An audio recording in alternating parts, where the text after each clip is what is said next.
any of these heroes that are grabbed, but we have been seeing that in situations where we expect people not to make mistakes and play perfectly, sometimes it happens. And in other circumstances where sloppiness is allowed, you know, we go too deep in the opposite direction. Today has been a confusing day of Dota 2, but certainly an exciting one. And game 3, with these heroes on the field, certainly promises to deliver here, Wingblade. And we are into it. And before we start, before the horn goes, give us a prediction. Give us the answer. Who has got this? Who's going to claim the points? And who's going to walk away disappointed? My money is on Magnus. It is getting late, and having a Luna draft is always easy to execute. And Void just needs to press one button. That helps. It does help a lot. You know, makes life a lot easier. We just press R, and then you win the fight. Life is good. So the one thing I'm still not fully sure about is I'm looking at the synergies on Team Magnus. Like the one synergy they have with Chrono is Snapfire Kisses. But why wouldn't they just pick a Beastmaster instead and still have the synergy with the Kisses, but also have like twice the pressure on the offlane? This I do not know, but maybe he's gonna get some sick 5-man Chronos into 5-man Mortimer's Kisses. We're gonna find out. That's the plan. It'll be easy. No problem. No need to worry about it. However, what's not easy is that they're starting off the game with a gold disadvantage. However, this time around, they're not giving Jack the early first blood. So it's just going to be a flat disadvantage to start things off for the side of Team Magnus. Felt we'll see how they utilize this little bit of an advantage all over the map. As now we are underway here, Wingblade. This is it. All the marbles are now in on this one. No more second chances. No more additional games. Felt have the opportunity to get this game and go 1-1 in the group. And at the same time, Team Magnus has a chance to be able to go 2-0. And in the top lane, they're going to be making this a lot easier by getting the first blood onto Comfort. 1-1 might beckon because they stuck out with the Snapfire in the trees, waiting to come in for the surprise play, and it pays off massively. I was saying Jack doesn't get the first blood. Well, they get something even better by picking up the kill onto the Medusa instead. The tag team Little Shredder synergy is so sick. It adds the bonus damage on every single shot. Obviously a lovely combination that we just saw being popped there. This mid lane, you see Mark battling against Solji. Certainly a lane that we are anticipating that this Void Spirit will do just fine against this DP, but DP just holds her own. You know, it's Death Prophet. Don't expect much out of her except for getting as much farm as possible, soaking up this experience, being impossible to gank for a while. One thing that they really did lack in the previous game when played. Oh, is it gonna get kill? Yeah. Yeah, nah, they're fine. They're fine. It's okay.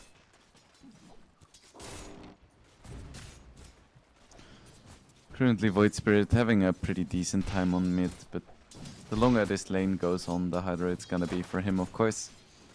He does have his bottle, so he can still get the farm that he wants, but DP should be having a good time here.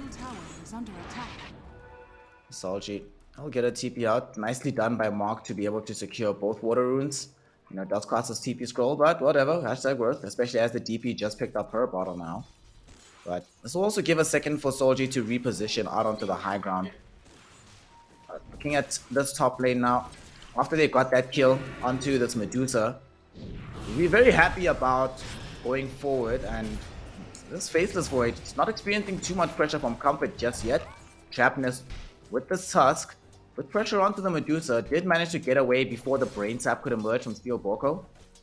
And the Void is having a surprisingly good time in this laning phase. Like you were mentioning, the utilization of new time dilation and time walk, he's perfectly fine, getting all he needs here in this top lane. He's even buying an Orb of Venom, even though his Tusk also has an Orb of Venom. Maybe they just want more Venom. Maybe the current dose is not lethal enough. Maybe they just watch Venom 2 and they wanna, you know, also do the double up. A bit of action on bottom lane. They're gonna have a couple of trades and spells in the situation. Zore, it's back behind the trees. Will be perfectly safe from the position that he's in right now. We do get out a nice Tidebringer hit. It's always so satisfying to see that splash. And Zore just been doing the same thing he's been doing the entire series. Although he might die here. Lucent Beam into the Fire Snap Cookie. There we go. Little Shredder. The last right click from Jack. Emerges at the perfect moment. Enables them to kill the Kunkka. And Team Magnus, yet again finding a kill onto a core hero. Yet again getting the kill onto another core. So this is a really good way to start this game out.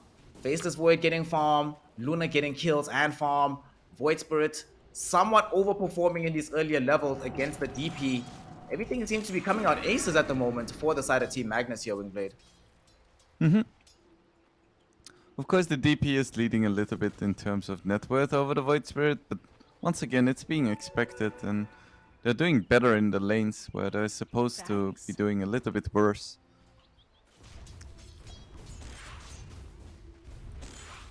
It's always amazing when you get something overperforming in Dota. I think is one of these underrated aspects of the game where you can get so much out of it, because we have to remember that these players also go up against each other, not in this game, but they play pubs, they play scrims. You have a lot of inbuilt expectations for how a game of Dota should just flow. You know, you just get into a state of flow, and when that flow gets upset by having better lanes than what you should have been able to accomplish for yourselves under normal conditions, really does change what the expected trajectory of the game might look like. Right now, look how little CS this Medusa has at present. She's dealing with a lot of pressure. She's behind the Luna marginally, but she's also had to commit a bit more in this lane after having died earlier. So definitely going to be very far behind in terms of their net worth at this early stage. Exorcism committed on the mid lane. The first Exorcism generally doesn't kill the tower, but it's a good amount of pressure still, especially with the catapult. They're not bringing in anybody else to help defend this. Wake Me Up is also in the vicinity. Snapfire nearby enough to at least kill the courier. Those are the boots for Wake Me Up. Okay, that can actually be pretty big, but look at the damage that Snapfire is taking. But does manage to fire Snap Cookie to the high ground. They're going onto Solji. Do they get the kill? Yes, they do. The TP attempt will not come out in time. Wake Me Up does find a shackle shot out onto the Snapfire, but no mana for a power shot. Scope. Probably won't be able to find the angle either. Exactly misses it, but still finds a Wind Run away. Dodges out the Aether Remnant. So Wind Ranger gets away despite lacking the boots, which were destroyed on the courier. However, they do lose the life of the DP, and she goes to deny the rune. Not so sure a regen rune is worth your life. She gets taken down now by Mark. Might be able to argue that Mark would have used that rune to get a rotation, but doesn't need it if the rotation comes to him. Let's see, Luna is starting to get ahead slightly here. Ooh, does get X'd, but there isn't really a lot of follow-up, so she's gonna be completely fine. Everything's fine down bottom. They've been bringing in Trapness just to make 100% sure that things do stay fine, and they come across Wake Me Up. Windrim away. Shackle Shot doesn't connect onto Jack, so they don't have any follow-up, but the Snap Cookie onto 2. Beautifully done by Team Magnus. Torrent will be on 3, but Mark shows up to make sure that it will be immaterial. They get the kill. This Void Spirit, now on a killing spree, has had a phenomenal start to this game. And normally, when we see Void Spirits truly take off, is when they're able to make these kind of performances happen, where they're just dominant all across the map. Mark, involved in these 3 kills, certainly on track to make that happen for his team, especially when he's playing against a hero that's going to be as slow as the DP, so he knows that wherever he goes on the map, it's very unlikely that there'll be a counter rotation from the opposing number in the mid lane. Yep. He's definitely leaving his mark on the early game here. Jack farming on 50 HP. Always a little bit scary. It's fine. Has Morbid Mask. It'll be fine. It's not fine, actually. This is terrible. He needs to run away. This is so scary for Jack right now. Should be able to clear out this camp, and with the Snapfire showing up, she's going to bring him the adequate regen. So Luna will be able to heal back up. Mask it's as gonna well. be okay. Such luxury for Jack. Jack is going to have all the gold sounds triggering off in his ear right now. Very nice time to be alive for him. See on the other side of the map, this Medusa. She's still just going to keep trying to get back to parity with this Luna at this point, and we're starting to get to the point where it is time to dip into the jungle. Ocean Heart, not the worst item to pick up early. And Mark, ooh. Okay, Mark and Trapness find the snowball with the ice shots out onto this Wind Ranger, securing the kill and putting some damage onto the tower. Their siege potential without the Luna being around is kind of atrocious. However, slowly but surely, they're going to be able to get this. Turns out even these heroes, without contest, can take a tower by themselves. Dire's middle tower is under attack. This tower is gonna fall on this bottom lane. Oh, nice bit of gold for Solji. Radiant's bottom tower has And the fallen. rest of his team, of course. So they get themselves on the board and they get a tower to boot. Wow, actually, now that you mentioned it, I didn't realize that was their first kill of the game. It's been one-way traffic thus far from the side of Team Magnus. And they're also bringing in the Snapfire to the top lane. They've got Chronosphere at the ready here. Whoever's sticking around is going to get bobbled and killed. Steel Borko, get yourself out of here, my friend. And good gain sense here from the Bane. Making sure that he's not going to be present for what would promise to be a very rough time here in the top lane. Their push is still a bit mediocre, but with nobody around, again, they're going to have the same kind of situation where they'll be able to easily ensure that they take the tower down. Very luckily for Steel Borko, he was right in front of the face of the Tusk before they TP'd out, but can't really cancel it or stop that from happening.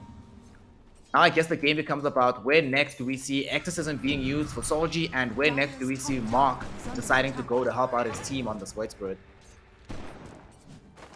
And speaking about Void, he is going for a Midas. So these teams are like, you know, last game was pretty long. Let's see if we can make it longer this time.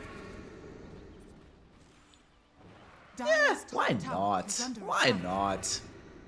62 minutes wasn't long enough for our taste. Let's try push it to 80. See what happens. Maybe they're feeling like, guys, we didn't actually get to see the tier 5 items. Don't y'all want to go ultra late again to make sure that we at least get something interesting going? I mean, we all love Dota, so longer Dota is more Dota is better, right? Dire's top tower has fallen. To me, it makes sense. Perfect sense, you know. Especially when you're in those almost 2-hour-long games trying to push high ground against techies. That's literally the most fun possible in the game of Dota 2. Yeah. So once again with his Vanguard, just gonna be enjoying the tanky life for as long as it lasts. Yep. Vanguard into Armlet into Heaven's Halberd. This game though, there is more than one right clicker, especially because it's Faceless Void. Going Midas, he will eventually be able to rack up the gold he needs to become a secondary right-clicking threat outside of just the looter. If they don't start playing more aggressively on the side of Felt, they're practically playing into 2-4s. And I love the fact that Faceless Void went for raw Midas. He's like, boots first, why? Gold first. That's the important thing. I mean, if this goes late, Dire's structures are Magnus fortified. wins. There is no contest. Yep. Practically automatically, but they also want to try win a little bit early as they were going for a quick jump here onto Solji. Does give them some very good information since both support immediately emerge from the shadows. So now they know where these heroes are not. Felt understand this as well, so they immediately smoke up to try and connect elsewhere on the map. Surprise a hero who thinks they are Dire's safe. top tower is Right under now that attack. hero might be Jack as they go on the high ground here. But between Wake Me Up as well as Steel Bronco, I'm not sure they actually have enough for this fight. In the meantime, trying to go on to middle, Mark here will still be alive. They get the Faceless Void rotating in. At the same time, they found Mark. Jack, just what they wanted. Shackle Shot doesn't connect. Ah, so sad. And now they might be set up onto for a fight. Exorcism forced out early. They really want to try and take this. They try to bring down this Bane, but there's the first bubble of the game. Morty's Kisses flying over onto the DP. The ghosts get taken out super early on as the Kunka jump through with the Astral Step from Mark. It's going to be a double kill for Jack just with raw right-click damage. Didn't even need to commit the Eclipse there. Didn't need to level it at all. Only gets it after the fight. And that is a disaster for the side of Felt. They made that move to try and find Jack in the top lane. Instead, they find a Chrono. They find the combo that Team Magnus has. They find themselves regretting with every fiber of their being that they even deigned to walk up these steps right now. And that's a 10-1 lead now. And Luna is starting to get really fat, and at the same time both the Void Spirit as well as the Faceless Void are having a pretty good time as well. That being said, it's still less than a 1k gold lead, and The Dota Plus assistant says it's just a 62% chance to win for Team Magnus. And of course, the word of the Dota2 Plus assistant is gospel. Yes, literally gospel.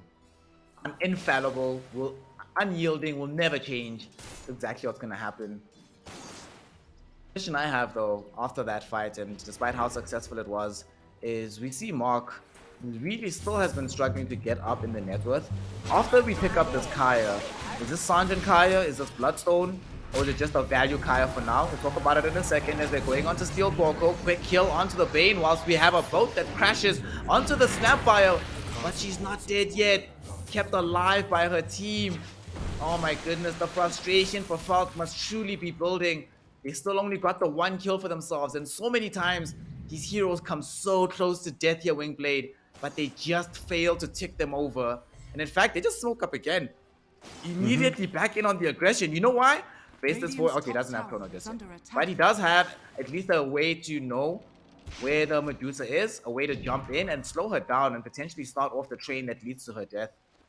I'm not sure if they have the damage without Chrono.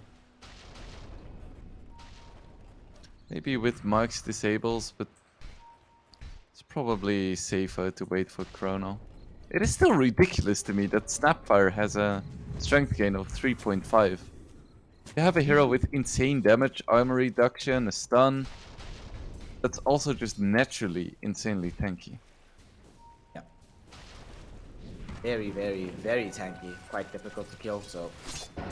Snapfire, one of these heroes that there is very good reason why we see her in practically every single draft in some capacity.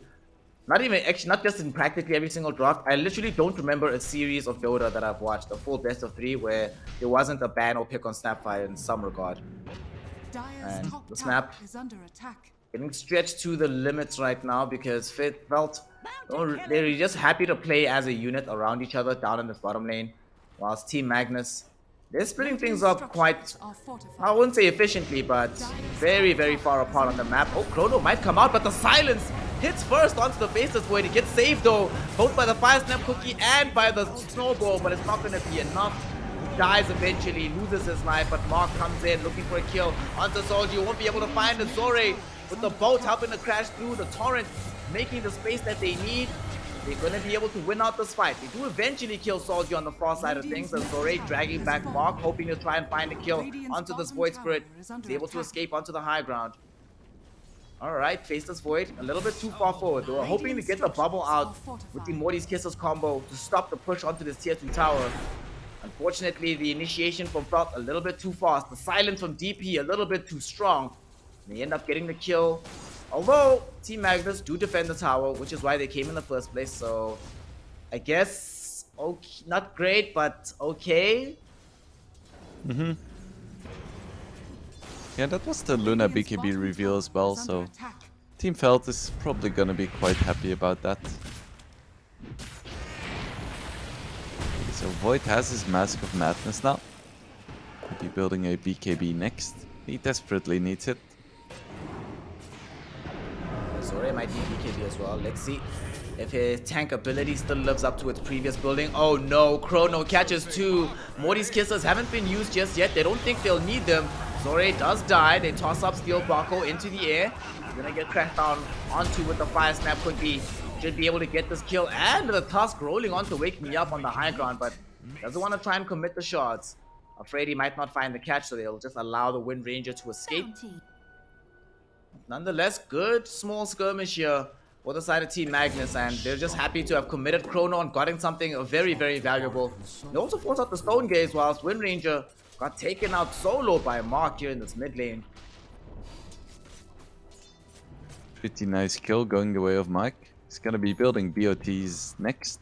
Last game he waited until like 55 minutes to upgrade his boots, but this game he's like 18 minutes. That seems like a nice time.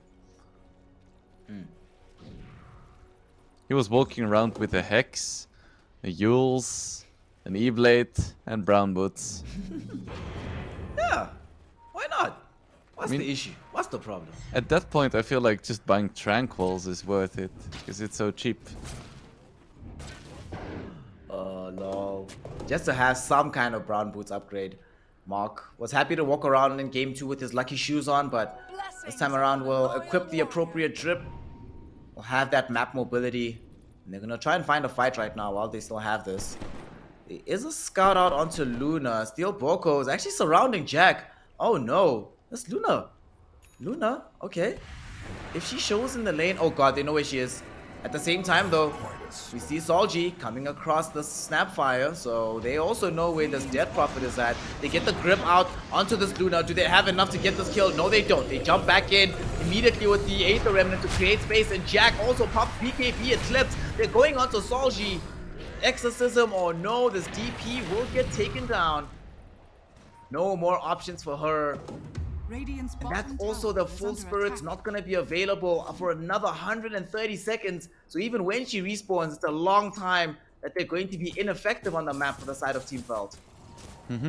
Death Prophet felt kind of invulnerable with this BKB, but she wasn't ready for all the physical damage.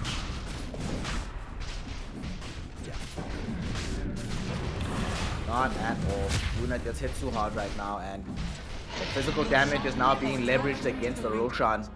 They grab the early Aegis of the Immortal pre-20 minutes, just here at 19. Jack is already kitted up, Aegis in tow, feeling really good about himself, and it feels even better to know, especially when they watch this replay, they'll figure out that he was moments away from actually dying, but they went back in the opposite direction first. You see on the other side of the map that they also now just found a kill onto Bane. Low commitment kills are the best. All they needed was an Astral Step. Mark there. The blink up was in from the Tusk. Trap Nest yet again getting some very early aggressive items for his past 4 hero. Same time, The Zore. Snapfire. I don't be know fine. about this, yo. Just with Jack being here, I don't know about this. I shot. Hold Zore in position, but they don't want to go onto the low ground to pursue that particular fight. Does seem like it would be a weird thing to do. When you're this far ahead, why take that kind of risk? And they won't. Just go back to farming your Wingblade, getting everybody bigger and bigger. And the worry we had about Void becoming a secondary core, it's already coming true. He's about to finish BKB, and he's third on the net worth right now. Yeah, this is a scary Void. If he gets the Fusel afterwards as well, he's gonna wreck this Dusa.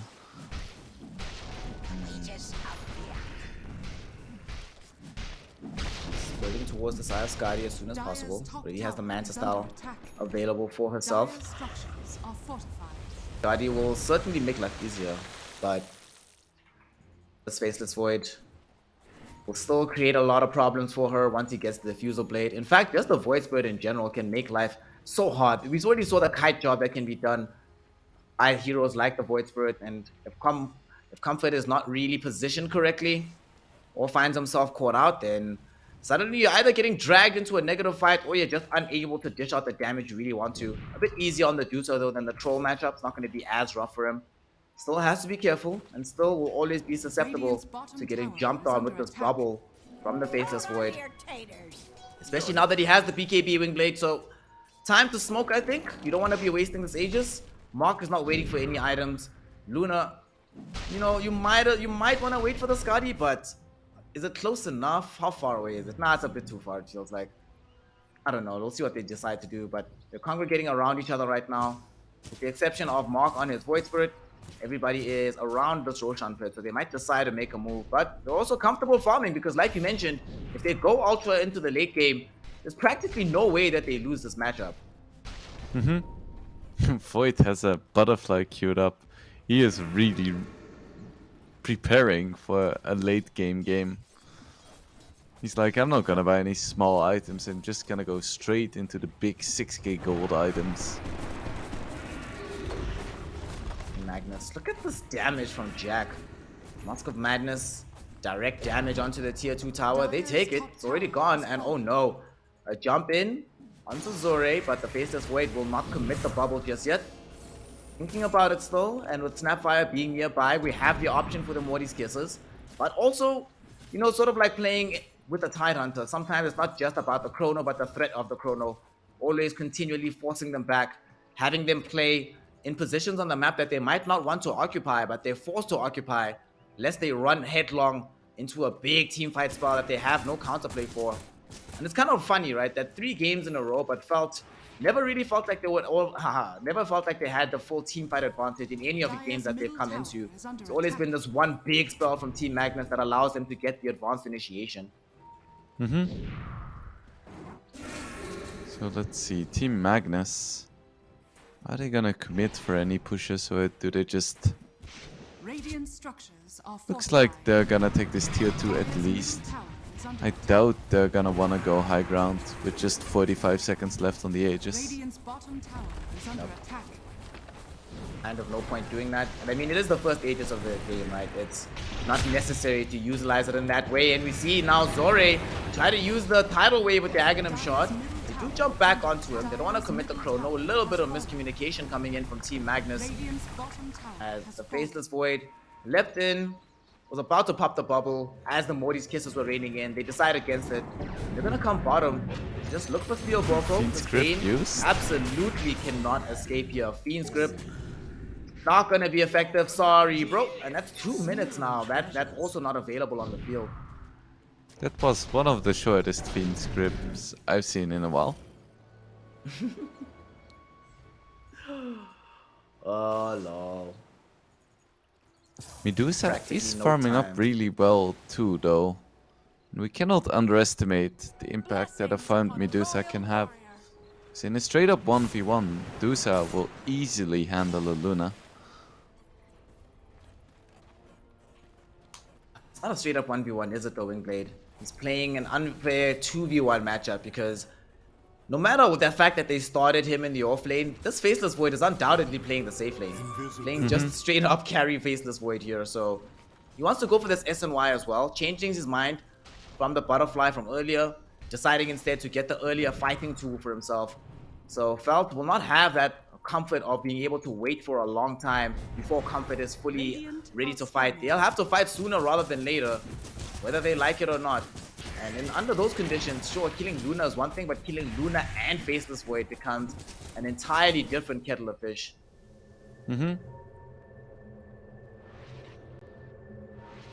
What does this Void Spirit want? He's been tailing Death Prophet for a while. I think he wants to kill her. He wants to kill her, you know? But that's illegal. But you see, he has a dissimulate to break through the bars of prison, so you can't even arrest him anyway. Big plays there to be able to bring down DP all by her lonesome on the top side of the map. They might not even be done just yet. Looking for Zore as well. Ice Shards will be there onto the Kunkka. They will be able to get the damage out. Not enough for the kill just yet. The boat will enable some Coco Rum as well.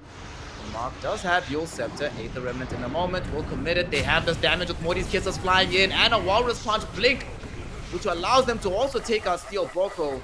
And despite the 2-hero torrent, 2-hero hit with the power shot, absolutely nothing they can do in that situation. And Team Magnus claimed 2 kills after claiming the life of the DP up top. And even though Jack no longer has access to this Aegis, he still is compelled to put some damage onto the tier 3 tower on the high ground.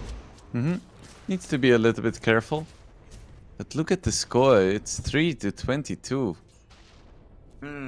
Even though the lead is just 8k, Felt has been struggling. Let's see, who has the kills? Kunkka has 2. And Death Prophet has 1. I mean, to be fair for Comfort, this is, if you're playing Medusa, I mean, it sucks not being involved in kills all that much, but there's worse fates as a Medusa than being 0-1-0 at 27 minutes. If you're allowed to just keep farming up, about to finish the butterfly as well, which will give that evasion and some additional damage. Faceless Void, not done with MKB. Oh, well, he changed his mind again from butterfly to SNY, and now he's going MKB. He's gonna get this very, very shortly. In fact, he's gonna have this maybe like a minute at the latest after Medusa finishes her full butterfly. This is very good, I think, at the end of the day here for the side of Team Magnus, because now they already have the counterplay to the big ticket item that it felt like Fault was just waiting for before they could do anything on the map. Still, I don't think that Void really wants to focus to do so. But it's still a nice damage item regardless, because he has a lot of attack speed, and now he has the level 20 talent as well. He's gonna hit like a truck inside Chrono. Of experience and his levels, as we see a quick pause just emerge. Advantage that they have, not just in the 9k in gold, but also a lot of levels up for the side of Team Magnus. 22 on the Luna, 20 on the Faceless Void, 19 on Mark's Void Spirit. The nearest heroes chasing on the side of Felt are, of course, the Medusa, who's super stacked and she's level 20, but beside her, DP's only level 17. Very far behind, doesn't even have access to the level 3 Ghost at this point in time. So it feels like there's this major asymmetry in the ability to dish out the necessary damage in these fights. And as you mentioned, because of this additional attack speed on the Faceless Void, the additional levels he has, much tankier, much stronger, and now they have an Aegis to their name. Since we have this Luna by her own Aghanim Shard, I'm feeling that they should give this towards the Faceless Void, right? Already have Mark also buying their own one on the Void Spirit, so Faceless Void, let's get it, get the reverse time out going, why not? Yep, for sure. Normally I would say that Snapfire Shard is also very good, but this Snapfire is more focused on the ulti as opposed to jumping in with a blink and then going for the initiation. So it doesn't really make a lot of sense for the Snapfire to get it. Yeah. Definitely not at all.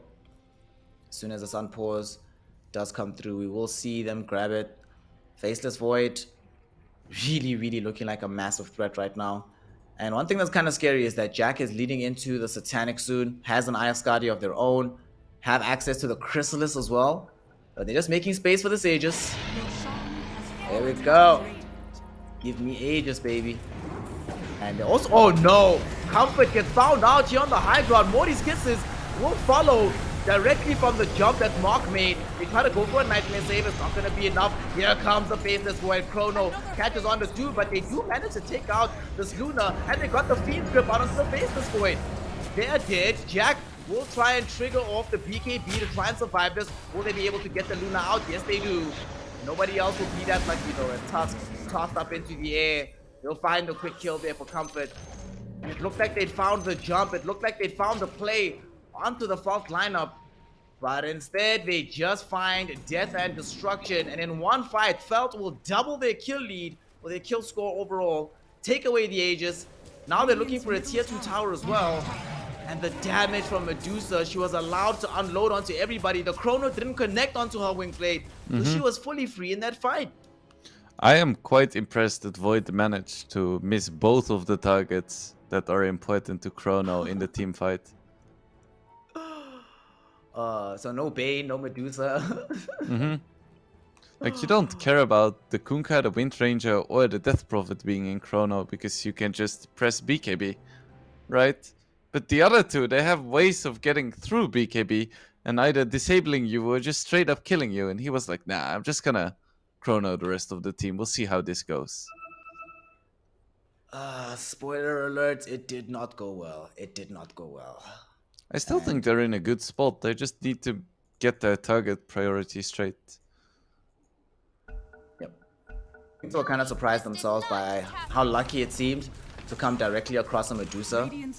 So, you know, sometimes when good things come your way unexpectedly, you're not necessarily best poised to take them when you're not expecting it to happen. And Team Magnus now will find themselves still with this Luna in a very comfortable position farm-wise, but Medusa has taken the pole position of farm on the map. Thankfully for them, everybody else is still quite far behind for the side of Felt, but from that fight, catch-up is starting to happen. But the big thing is now they will not be able to play around that Aegis for the next 5 minutes. It's going to be a regular old Luna, which means she is susceptible to dying. Has to be careful in these fights and make sure that her positioning is on point. Avoid being right-clicked down by Comfort, or just make sure that the Faceless Void gets the bubble out onto the Medusa. Poor Void just wants to use his Midas, but there is no creeps on the map. Yeah. Wow, how far is he gonna travel for just one creep for this Midas? Hey, please tell me he gets there with the siege rocket. Gets it. Hey. Oh, now he's gonna run to the secret shop and die before he gets it? That would be unfortunate. God, that would be hilarious. And Comfort comes in on the high ground. Time dilation to start this one off. The Fiend's Grip coming out onto this Luna. They don't have Chrono to cancel this. Morty's Kissel will come out, but the save there with the snowball. Jack gets to stay alive. And now here come the rest of the heroes to get the turnaround. Eclipse also flies through from the heavens to bring down several of these targets. What a shackle shot onto both the Faceless Void and the Trapness. Very beautiful plays there. And they managed to get the 2 kills off of this, make that a third. Comfort allowed to right click through everybody. That shackle shot from Wake Me Up. Woo! How you win Beautiful, games, baby. Perfect. That is how you win games. Comfort now, staying alive in that fight, dishes out another 6,000 damage. Very, not super far ahead of the Luna, but far enough ahead that they've dragged this gold lead, which at some point was cresting at about 10k, back to 3. Oh my goodness. Well, you weren't wrong. He's gonna get back close to the secret shop and die, despite having used the Midas. But how he died, no one could have expected a shackle shot to be that perfect from Wake Me Up. Right, next fight. Hey, where'd I go? They're gonna have a Chrono, and I still think, even though they've been losing these fights, Team Magnus is still in a decent spot. They just need to get their Chronos straight. Haven't been able to get any nice ones in the past, I would say, 32 minutes and 35 seconds. Come on, that's not fair. They got the one, the first one that they used. The Morty's Kisses also came out. That one was okay. That was fine. I guess so, Wasn't yeah. terrible. Yeah.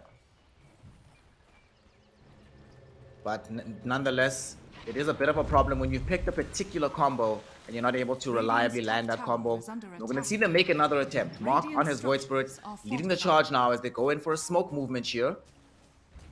Team Magnus, they get the smoke broken by Zore. They find him in the trees. They've got more than enough damage to take him out. Without access to buyback, they need to leave, but no, they found Comfort. Stone Gates triggered out, as well as the Ghost as well. They will lose the early Wake Me Up Wind Ranger, but look at this damage inside the bubble! Oh my goodness, who's locked in here with who? Faceless Void ends up getting the Void Spirit killed as well. Locked him inside the bubble for the right click to come in, for these Ghosts to start hurting him. It turns into a triple kill here. Oh my goodness, Team Magnus. 3 fights back to back to back that go disastrously, worst case scenarios possible. Radiant's top tower And now is this under attack. this Comfort Medusa so far ahead of the Luna. They're bounding onto the tier 2 tower. We see this fight again. The Chrono. Oh, caught his own ally. No, so sad. So sad. That's such a grieving Chrono.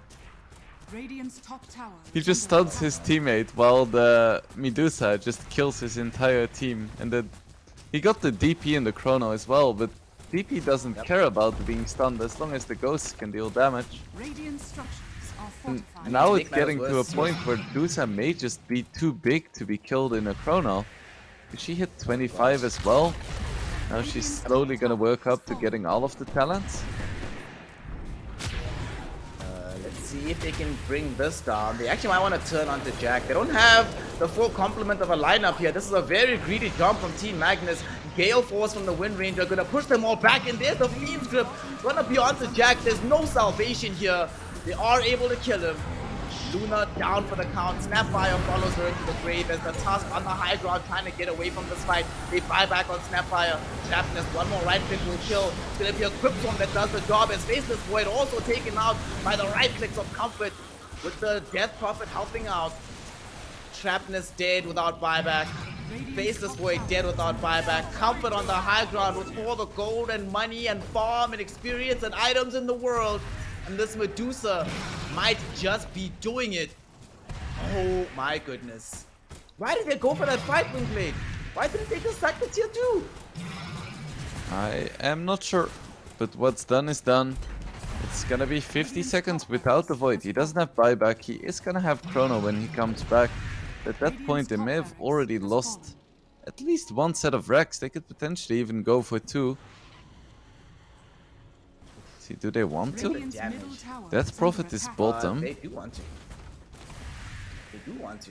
If see forcing. I mean, what are they afraid of? There's conceivably at this point, how do they kill Comfort? Level 26 on this hero. You have the cold-blooded thanks to this Aghanim shot. You still have backup of Nightmare dodges, of Coco Rum to beef you up.